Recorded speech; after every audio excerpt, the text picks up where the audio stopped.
You're watching How Leap. Let's zoom out on your iPhone with iOS 26. To zoom out on the screen, use Accessibility Zoom. Triple tap with 3 fingers to activate zoom, then pinch with 3 fingers to zoom out. To turn this feature on, go to Settings, tap Accessibility, tap Zoom, and toggle it on.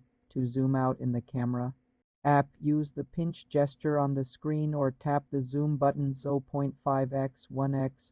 For web pages, pinch your fingers together on the screen. You're watching How Leap. Let's zoom out on your iPhone with iOS 26.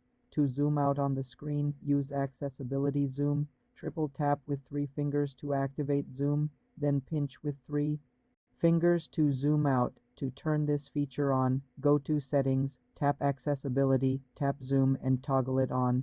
To zoom out in the camera app, use the pinch gesture on the screen or tap the zoom buttons 0.5x, 1x. For web pages, pinch your fingers together on the screen. You can also adjust display zoom in Settings, Display, and Brightness. Display zoom for a permanent view change. For more simple tech tutorials, subscribe to the channel.